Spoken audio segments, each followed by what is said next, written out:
Bismillahirrahmanirrahim. Assalamu alaikum dear students. Welcome to AZ International Publishing House.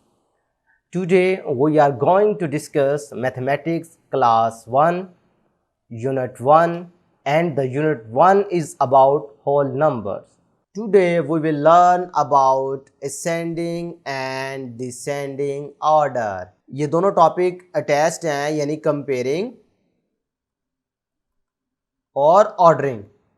ठीक है, last video lecture में आपको याद होगा कि हमने कंपेयरिंग पढ़ी थी 1 डिजिट नंबर्स की और 2 डिजिट नंबर की हमने कंपेयरिंग पढ़ ली है।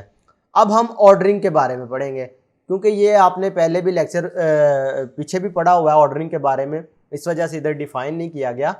ऑर्डरिंग का मतलब होता है कि आप नंबर्स को अरेंज करें या तो असेंडिंग ऑर्डर में या फिर डिसेंडिंग ऑर्डर में। ठीक है, और असेंडिंग ऑर्डर आपने सीखा था, क्या करते थे कि स्मॉलेस्ट वैल्यू से स्टार्ट करते थे और लार्जेस्ट वैल्यू तक आप वैल्यूज को अरेंज करते थे। ये क्या कहलाता था? Ascending order. और जब आप लार्जेस्ट वैल्यू से स्मॉलेस्ट की तरफ अरेंजमेंट करते हैं तो वो क्या कहलाता था? Descending order. तो यही क्वेश्चन है हमारा कि place the following numbers in ascending and descending order. भाई हमारे पास ये कुछ नंबर्स दिए गए हैं, इनको आपने असेंडिंग ऑर्डर में भी लिखना है और डिसेंडिंग ऑर्डर में भी लिखना है। तो पहले बच्चों, अगर आप सबसे पहले देखें तो ये हमारे पास 1 2 3 4 5 6 7 8 9 10, भाई 10 नंबर हमारे पास दिए गए हैं। और इन 10 में से आप देख रहे हैं कि ये वाला जो नंबर है ये 1 डिजिट है और बाकी तमाम नंबर 2 डिजिट है। यहां से ये तो साबित हो गया कि 9 जो है वो स्मॉलेस्ट नंबर होगा इन सब में से। भाई आपने सीखा था ना कि every 1 digit number is always less than any 2 digit number. भाई कोई भी 2 डिजिट नंबर ले लोगे वो हमेशा 1 डिजिट नंबर से बड़ा ही होगा। तो लिहाजा ये तो पता चल गया कि 9 सबसे छोटा है। तो 9 अगर सबसे छोटा है तो वो कहां पर प्लेस करेंगे? यहां पर, क्योंकि आप असेंडिंग ऑर्डर पढ़ रहे हैं ना। ये एरो का साइन इस तरफ शो कर रहा है कि आपने यहां से इधर इसकी तरफ मूव करना है। ठीक है, इस तरफ आपने नंबर्स को अरेंज करना है। तो सबसे छोटा तो हो गया 9। अब उसके बाद देखते हैं, कंपैरिजन स्टार्ट करते हैं।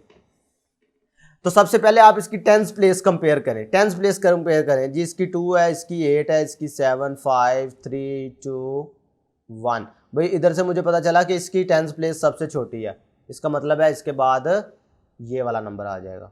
9 के बाद क्या आ जाएगा? 17। अब उसके बाद देखो कौन सी प्लेस बनती है। अब ये भी 2 है, 25 भी, और 27 में भी 2 है। तो इसका मतलब है आपने पहले इन दोनों को कंपेयर करना है। भाई 1 के बाद 2 आता है ना, तो अब 25 और 27 में फैसला करना है कि कौन सा नंबर इधर आएगा। तो भाई जो छोटा होगा इनमें से वही आएगा ना। भाई 2 तो आपने पहले टेंस प्लेस कंपेयर की, वो तो इक्वल थी। फिर जब आपने वंस प्लेस की कंपेयर की ना, तो 5 आपको पता है 7 से छोटा होता है। तो जब 5 7 से छोटा है इसका मतलब है 25 भी 27 से छोटा है। तो आपने छोटे से बड़े की तरह मूव करना है ना। तो लिहाजा 25 इधर आ जाएगा और 27 इधर आ जाएगा। इसका मतलब है ये भी हमारे पास सिलेक्ट हो गया, इसको भी हमने इनसर्कल कर लिया। ठीक है, अब बाकी रह गए हमारे पास 6 नंबर।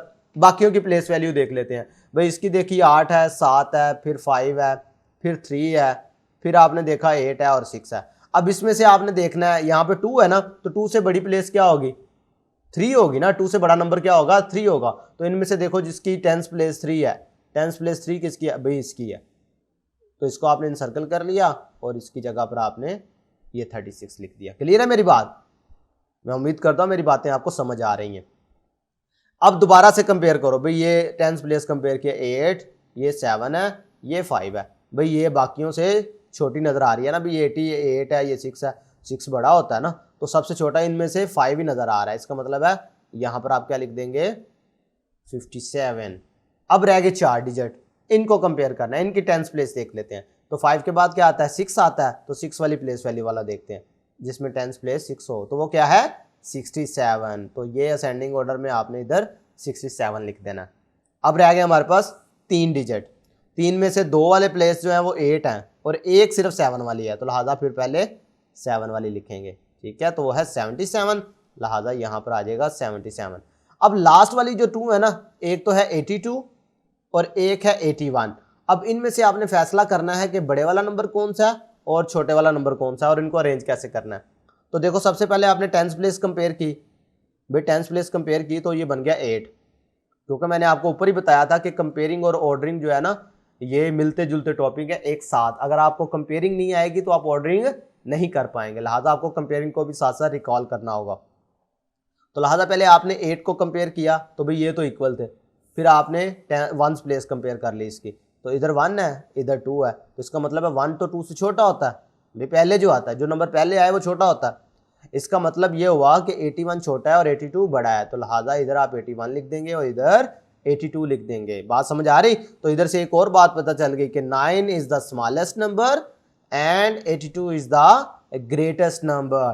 तो जब आपने असेंडिंग ऑर्डर कर लिया है तो ये मेरी बात याद रखें कि अगर आपको उसी क्वेश्चन का डिसेंडिंग ऑर्डर भी पूछा जाए तो फिर आपको दोबारा से कंपेयर करने की जरूरत नहीं है, सिंपल आपने इनकी अरेंजमेंट बदल देनी है। भाई ये 82 उधर सबसे लास्ट पे था, इधर क्या आ जाएगा, सबसे पहले आ जाएगा, फिर 81, फिर 77, फिर 67, 57, 36, 27, 25, 17 और लास्ट पे 9। भाई ये देख रहे हो, भाई ये जो उधर सबसे पहले था इधर क्या आ गया, सबसे लास्ट पे, क्योंकि इधर हमने क्या किया, ग्रेटेस्ट वैल्यू से स्मॉलेस्ट वैल्यू की तरफ अरेंज किया है। तो ये क्या कहलाता है, डिसेंडिंग ऑर्डर।